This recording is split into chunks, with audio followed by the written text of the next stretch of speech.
Assalamu alaikum students, welcome to my YouTube channel All Exam Cracker. This channel has been created for preparation of all competitive exams. So if you are new on this channel and you haven't subscribed my channel yet, so please subscribe it. And now onwards I am going to start correction of sentences that is vital part of English composition in competitive exams. So and I have compiled this all series from different books. Hope you like it. So let's start. First you have to read these sentences and like for suppose if you can understand this, pause this video and try to solve it. Like they have a small bit expressional mistakes, so first try to solve it by yourself and then go for solution. So pause it and read these sentences. Sentences correction series we are going to start and read these sentences. He has such a magical car which can fly. और उसके बाद जो दूसरा sentence है, she has such a beautiful doll that can talk, they have such a fast plane which can fly fast, we have such a magical pen that can do miracles. अब इन जो sentences में थोड़ी सी expressional mistake थे वो आपको jot down करके correct करनी है. और ये आपके जो कॉम्पिटिटिव एग्जाम्स में उनमें ये सारे प्रॉब्लम्स ये सारे एग्जाम्पल्स आपसे पूछे जाते हैं. ठीक है जी. तो रूल जो पहला है वो आप याद कर लें कि इसमें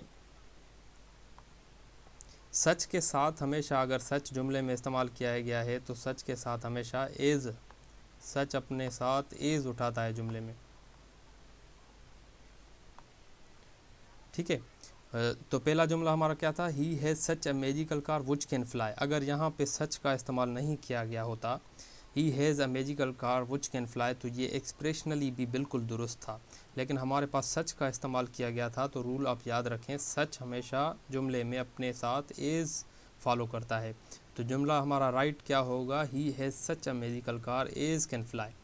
ठीक है जी. तो बाकी जो फॉलोइंग सेंटेंसेज है उनमें भी यही मिस्टेक है कि सच के साथ, सच अगर जुमले में दिया गया है तो उनके साथ कहीं देट इस्तेमाल किया गया है, कहीं वुच इस्तेमाल किया गया है. तो राइट एक्सप्रेशनल जो सेंटेंस होगा वो सच के साथ हमेशा एज का इस्तेमाल होगा. ओके.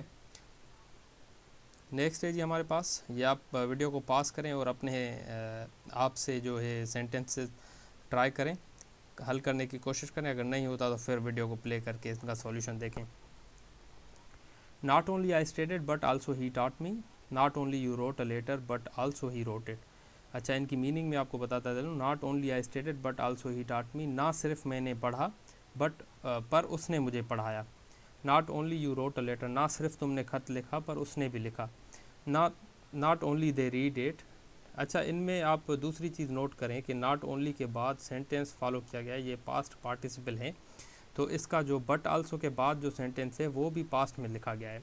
और नीचे दिए गए सेंटेंस में आप देखेंगे कि नॉट ओनली के बाद जो सेंटेंस है वो प्रेजेंट में दिया गया है, तो बट आल्सो के बाद भी जो सेंटेंस होगा वो भी प्रेजेंट में जाएगा.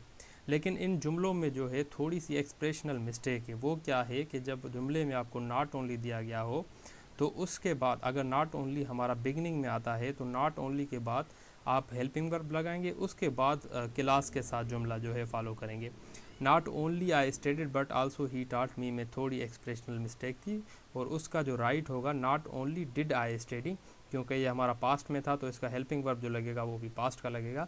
Not only did I study but also he taught मी, ये आपका राइट एक्सप्रेशनल सेंटेंस हो गया. और इसके बाद जो सेंटेंस था, not only did you write a letter but also he wrote it. Okay. Not only they read it but also they write it. So इस ये प्रेजेंट में है तो not only do they read it but also they write it. ठीक है जी. तो rule number दूसरा हमारा था, नॉट ओनली अगर सेंटेंस के बिगनिंग में आता है तो आप उस नॉट ओनली के बाद हेल्पिंग वर्ब लगाएंगे और उसके बाद क्लास लगाएंगे. अच्छा, क्लास का मतलब होता है सब्जेक्ट के बाद जो है आपका वर्ब लगाया गया हो डायरेक्ट. ओके. नेक्स्ट है जी हमारे पास, never Pakistan surrenders, never Muslims bow down their heads in front of enemies, never he repents. इनमें भी जो है सिंपल सी बारीक सी जो है एक्सप्रेशनल मिस्टेक है वो आप देखें कौन सी है. जब नेवर या ये ऐसे जुमले नॉट ओनली और नेवर कुछ भी आपका जो है फ्रंट में लगाया गया हो, बिगनिंग में लगाया गया हो, तो उसके बाद हमेशा हेल्पिंग वर्ब आएगा, फिर क्लास आएगी. तो इनमें भी सेम मिस्टेक है. नेवर पाकिस्तान सरेंडर्स, इसमें नेवर के बाद हेल्पिंग वर्ब लगेगा. नेवर डज पाकिस्तान सरेंडर, तो ये आपका एक्सप्रेशनल करेक्ट हो जाएगा sentence. Never Muslims bow down their heads in front of their enemies, मुसलमान कभी भी अपने सर नहीं झुकाएंगे एनिमीज़ के सामने। तो ये भी पहले हेल्पिंग वर्ब लगेगा नेवर के बाद। Never do Muslims bow down their head in front of enemies, फिर आपका जो है करेक्ट हो जाएगा sentence. Never he repents, never does he repent. Okay, उसके बाद देखें जी, I went before he came, I wrote a letter before you went, she cooked meal before I came, you sang a song before I reach. इनमें भी बारीक सी mistake है, वो क्या है वो आप देखें कि दोनों ही सेंटेंस जो यहाँ पर दिए गए हैं वो पास्ट ये इंडेफिनेट में दिए गए हैं। तो ये जो सेंटेंस आपका करेक्ट होगा, पहला जो सेंटेंस हुआ है पास्ट परफेक्ट में लिखा जाएगा, उसके बाद जो है पास्ट इंडेफिनेट में सेंटेंस आएगा। इसका पता आपको कैसे चलेगा? इसका पता ये होगा कि पहले जो काम हो वो मुकम्मल हो चुका होगा, फिर उसके बाद जो है दूसरा काम शुरू होगा, और उसी सेंटेंस में पास्ट परफेक्ट और पास्ट इंडेफिनाइट का इस्तेमाल होगा। देखें, आई वेंट बिफोर ही केम, तो इसका राइट होगा, जो पहला सेंटेंस है वो आपका आएगा पास्ट परफेक्ट में, जो कि काम हो गया होगा, ठीक है, और जो बाद में शुरू होगा वो हमारा पास्ट इंडेफिनाइट में हम लिखेंगे। I had gone before he came, मैं जा चुका था जब वो आया। ओके, नेक्स्ट सेंटेंस देखें, I wrote a letter before you went, तो इसका राइट होगा I had written a letter before you went, तुम्हारे जाने से पहले मैं ख़त लिख चुका था। She cooked meal before I came, तो मेरे आने से पहले वो खाना पका चुकी थी, इसका राइट ऑप्शन ये होगा। You sang a song before I reach, मेरे पहुंचने से पहले तुम गाना गा चुके थे, तो यू हैड संग अ सॉन्ग बिफोर आई रीच। ठीक है जी, ये आपने याद रखना है कि जो सेंटेंस हमारे पास है तो पहले जो काम हो चुका होगा वो पास्ट परफेक्ट में लिखेंगे, और जो उसके बाद शुरू होगा वो पास्ट इंडेफिनाइट में लिखेंगे। नेक्स्ट देखें, आई am very disappointed, I am very worried, I am very excited. अच्छा, ये जुमला देखें, रूल नंबर 5 है हमारा कि मच, ये डिसअपॉइंटेड, वरीड, एक्साइटेड, ये जुमला जो है पास्ट पार्टिसिपल में ख़त्म हो रहा है, तो ईडी के फॉर्म में वर्ब हमारा, तो उसके बाद यहाँ पर एंड हो रहा है, तो हम ऐसे जुमलों में वेरी का इस्तेमाल नहीं करेंगे, ऐसे जुमलों में हम मच का इस्तेमाल करेंगे। ठीक है जी। अच्छा, ये spelling past participle, okay, ED में जो जुमला वर्ब के साथ हमारा ख़त्म होगा उसमें हम जो है मच का इस्तेमाल करेंगे। आई एम वेरी डिसअपॉइंटेड, ये एक्सप्रेशनल रॉन्ग है, इसका राइट होगा I am much disappointed, I am much worried, I am much excited.